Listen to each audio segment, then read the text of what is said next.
vamos de fato à Constituição, que ela vai ser promulgada em 1891.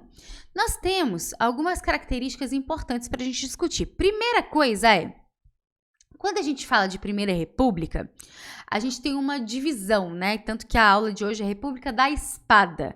Mas porque a gente tem uma divisão, são duas partes da Primeira República, que é a República da Espada, que vai ter como lideranças 2 militares, que é o Deodoro da Fonseca e o Floriano Peixoto. E nós temos a chamada República Oligárquica, que vão, a partir do governo, né, de Prudente de Moraes, vão assumir governos civis e que vão ter características em específico também. Então, a gente acaba dividindo nessas duas partes. Hoje a gente está vendo a República da Espada mesmo, tá? E aí, a Constituição de 1891, ela vale tanto para a República da Espada quanto da oligárquica. Então, tudo que eu falar aqui vai valer para todo esse momento até o golpe do Getúlio Vargas, né? Que é chamada de Revolução de 30, beleza? Então, todas essas características que eu falar aqui vale desde 1891 até 1930. Vamos ser esse período vigente dessa Constituição. Nossa primeira Constituição vai ser federalista, então ela vai dar, sim, mais autonomia para os estados. Não necessariamente o tanto que os liberais queriam, mas sim vai ter uma autonomia. E o presidencialismo, né? Então, você tem aí a lógica dos presidentes ocupando os cargos executivos.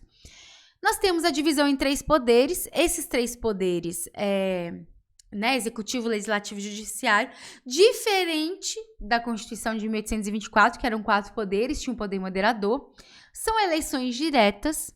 E aí é o seguinte, quando a gente estuda a República Oligárquica, a gente fala muito do voto aberto, né?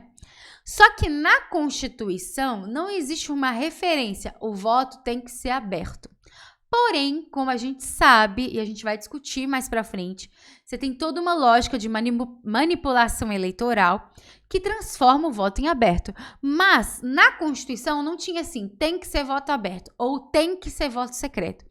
E aí, para quem é do direito ou vai fazer direito, sabe muito bem que se não tem essa especificação, a galera, né, acaba fazendo o que ela tá afim. O voto era para maiores de idade, mas nesses maiores de idade são maior de 21 anos. E não votar, hoje é 18, né? Naquela época 21. E não votavam analfabetos, mendigos, soldados, entre outros. Então, observem que o fato de eu já colocar a restrição ao analfabetismo, eu já elimino muita gente.